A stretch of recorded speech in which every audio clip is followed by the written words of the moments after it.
Okay, so meanwhile, back at the ranch. Anyway, I was thinking about what what gave me the go ahead, the leave, the what I needed to come out here. I needed to the empowerment. That's the right word. I needed the empowerment to leave my family, leave my people, leave my house, leave the businesses that we had. We had a really big old nice house at that time too.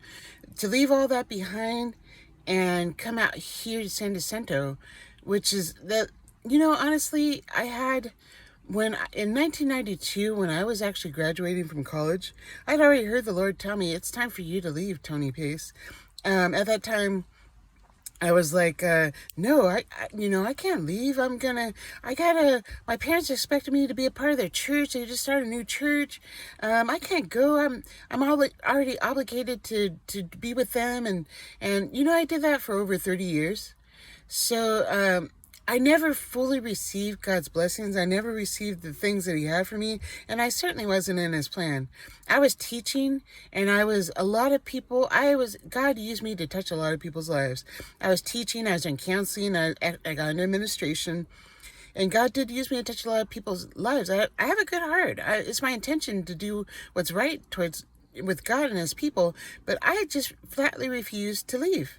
Like I was scared. It's like, I don't want to, what if I'm not going to make it, God? I'm not going to be able to make it without my family, without these people around me. And at the same time, I wasn't in God's plan, and I wasn't able to rise above the things I've been taught my entire life. I grew up in the Holiness Church, and they walked in as much Holiness, Pentecostal church, apostolic churches. They walked, good people saw the earth walking in as much light as they had, but it wasn't enough. And I had quickly discovered that something's drastically missing in my life. I would get these little periods where I'd just be sad, just be crying. I'd wake up in the middle of the night and I'd be crying. I'd be staring at the window, tears just coming down my face, just looking out the window, just crying. And I didn't know something's missing, something's not right. And all the time, way deep inside, I'm trying to bury it. I'm trying to get away from it. But I know that I have to leave these things alone and behind and get to being who God called me to be. God has a plan. And frankly, I was like, I don't like His plan. It's going to take a long time. I know it. And I'm going to be poor and broke doing His plan. Because I knew I was called into the ministry. And all the ministers I knew around me, they was poor and they was broke. And they was good people, but they was poor and they was broke. And I didn't want to be poor and broke. I wanted to have some things. I wanted to travel. I wanted to go places. I wanted to have... There's some different houses that it's like particular Mediterranean mission style houses. I love those big old clunky things, and I wanted to have something, I wanted to be something. And I'm not saying that they didn't have anything or they weren't something. They just didn't have what I wanted to have and be what I wanted to be. And they didn't have the kind of money, and they didn't travel or go anywhere. They just worked and went to church and ate. And I want to just work and go to church and eat. I want to just be like that. So I flatly outly refused. I remember I was about 16 years old. I was like, I ain't doing it. I can hear you calling me. I know you're talking to me, Holy Ghost, but I ain't going to do what you just said. I am not going to I had plans. Like, I am going to be something. I'm going to have something. I'm going to be somebody, and I'm not going to give it up. And I'm going to follow it. And at that time, I was into psychology and psychiatry. I was like, I'm going to be a big doctor, and I'm going to make a lot of money, and I'm going to go places and do things and have things, and I'm going to leave you alone, and but I was like, I'm going to still be saved, but I just ain't going to do the plan. So I spent 30 years being saved and not doing the plan. I brought my tithe. I brought my offering. I wasn't killing people. I didn't commit adultery. I wasn't stealing from my neighbor. I lied. I lied especially to myself, trying to tell myself that I could get away with not doing the plan of God and be full of joy and be happy. And it wasn't. And then towards about 2011 in particularly, a lot of stuff happened. One was that I was married at that time, and I was putting on my tennis shoes about to go for a walk, and I was I had one of the TVs on, and I was listening to it from the other room, putting on my shoes. I had the TV on in the living room, and I had it loud enough so I could hear, and I was sitting in the living room putting on my tennis shoes, and I hear this, dude with this accent, this kind of Texas-y, I would say it's Texas kind of accent, and he's talking real slow, and he's slow, but he's talking about the gospel, and it's making sense, and it registering on me. It's like, let me see who this man is. I never heard him before. So I go back into the living room to go see who it is, and I see his name flash up, Andrew Womack. I was like, Andrew Womack? I never heard of him before. I never heard of him before. And I stop, I put my shoes on, I listen to the rest of the broadcast. It's a half-hour broadcast. I listened to the last 10 minutes, like, wow, I gotta catch that dude again. So, within the next few weeks, I kept catching that. I had a routine. I'm putting on my shoes to go on my walk. So every time I start putting on my shoes to go for a walk, I start turning this dude on and listening to him. And I really get into listening to him. And then this dude the way he's ministering, it's like, wow, he's ministering about stuff that I've always wanted. He's ministering to my heart, to my soul. And he's telling me things that's like, the more I listen to him minister, the more I realize that I am in disobedience. I'm in rebellion. I know I'm not supposed to be here. I know I'm not supposed to be amongst these people, amongst my family, amongst this church. But I refuse to leave, and I'm disobedient. I'm in rebellion. I got to get out. God, you got to show me how to get out. So I keep listening to this dude. I started listening to him. I listened to him in the car. During that time, I had YouTube, and I download all of his messages, and I copy them to CDs. So I had all this stack of CDs with Andrew Womack talking to me. And one in particular, it was called, What Are You Afraid Of? Man, that thing brought me to, I listened to that hundreds of times.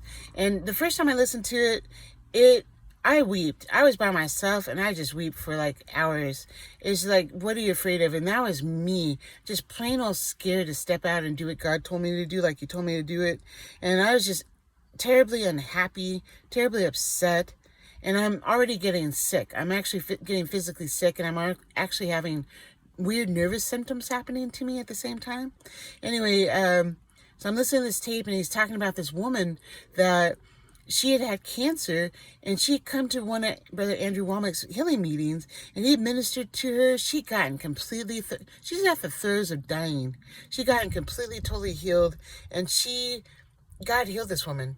And she goes back to her people, to her family, to her church, and they convince her that, hey, you're not healed anymore. You're not healed for reals. Who's this Andrew Womack fellow? You ain't healed. You need to go to the doctor and finish up she was taking chemotherapy treatments. And what it was is that, a lot of people don't know that, every medication that you're given or being prescribed is not for you. God uses doctors, God uses medication things to help people. Yes, he does. He does too. There are spirit-filled researchers, spirit-filled doctors and nurses that all they want to do is help you and get you whole, healed. Does that sound like the devil? No. Anyway, but not all medications are for everybody. And some medications that might heal somebody else might make you very extremely sick. This woman was taking chemotherapy treatments, and she's allergic to them. They're making her extremely sick. They're actually killing her quicker than she was dying from the cancer. And she's telling Brother Andrew Womack about this. He's like, why are you doing this? She's like, oh, because my family wants me to do it, and they insist I do it, and insist I stay on the chemotherapy. And he's like, woman, you got to get off this. It's killing you. And she's like, oh, kind of like she gonna do something, but she ain't gonna do nothing for reals. She ends up going back to her family or people, and they convince her to go back on chemotherapy. And they convince her, go back to the doctor, go back on chemotherapy. She's already been healed. She goes back to the doctor, she goes back on chemotherapy, and you know what happens? She dies. She died, and she didn't have to die. She was afraid to stand up for herself. She was afraid to stand up for what God had told her. She's afraid to even stand up for herself being healed. She's afraid to stand up for what the man of God had told her. And I realized that I was in the same predicament. I was like, I can't keep being afraid and scared. And I consider myself one of the least fearful, least scared persons around us. But I was scared and afraid to leave my family and what they think about me and what they say about me and how they would interact with me, and I'm leaving them, and they try to think that anyway, to make a long story short, that was one of the first things that God had given me, and that was what gave me the empowerment to leave, where it's like, you know what? I have his peace on this thing. I need to go, and I am leaving no matter what happens, God, no matter what No matter what happens, no matter who turns their back on me, no matter what resources are closed, what doors are closed, I am going to leave and I am going to obey you. And that's the first part of how I came here. God used Andrew Womack's messages, but at the same time, I was also listening to Pastor Bill Winston, and he was ministering that time a lot on taking authority. And then I found Brother Keith Moore and Mrs. Phyllis Moore by listening to Brother Kenneth Copeland. So I was learning about daily Christian life. I thought I was a woman of faith, but what I was a woman of regiment, was a woman of consistent religious regiment. I went to church on Sunday. I went to church on Sunday night. I went to church on Wednesday night. I went to church sometimes on Friday night, sometimes on Sunday morning. I brought my tithe. I brought my offering. I am full of faith. And through listening to all these messages, God had me on a diet. I mean, I turned off everything. This is the only thing I listened to, honestly, during about a 2-year period. The only thing I listened to was Brother Andrew Womack for about a year. That's all I listened to was him. Day and night, night and day. And I'm telling you, he used to come out at 2 o'clock in the morning our time. I would get up at 2 o'clock in the morning, turn on the TV really super low, and I'd be listening to him quietly with my ear almost next to the TV, like this, listening, getting it all in. And that's what gave me the empowerment to leave. I wouldn't have left if it hadn't have been for listening to these anointed teachers. And the first thing that started, I called Brother Andrew the stripper, because that was what it stripped off. Listening to him stripped off a bunch of old demonic stuff that was holding me in bondage. And this is stuff I was taught in church from the pulpit. And sad to say, it was holding me hostage, holding me bound up and in captivity. And by listening to him, I call him the stripper. Like, you take down the old wallpaper, you take off the old paint, and underneath there is that unfinished piece of work, and it's got to be finished properly or painted properly or redone properly. Anyway, that's what got me started, and that's what got me listening to those anointed messages gave me the empowerment that you gotta do something different. It also gave me the empowerment of you ain't gonna die. You ain't gonna die from this disease, and you're not gonna die from having to leave your family and your people and your church and your things. You ain't gonna die. And losing contact. I virtually, basically, the only people I talked to as I came out to San Jacinto was my mom, and I would talk on the phone. She would tell me different things about nutrition and things about different things, that symptoms and what I needed to do concerning them and that thing. She'd check up on me, make sure I'm okay. And basically everyone else was working and doing their thing. So I kind of lost some daily contact with some people, but it's like, thank God for the voice in the wilderness, right? Brother Andrew became like the voice in the wilderness for me. And I just listened and listened and listened. God spoke through Brother Andrew to me, to my heart, and I was able to get through a very extremely difficult time. And at the same time, the other people, he told me, specifically Pastor Bill Winston, he was teaching about dominion. That's how I learned to take authority over some things that are going on in life, authority over multiple sclerosis. And then at the same time, I was listening to Pastor Keith and Miss Phyllis Moore. Well, Brother Keith Moore, they are pastors. It's Brother Keith Moore and Mrs. Phyllis Moore. I was listening to them.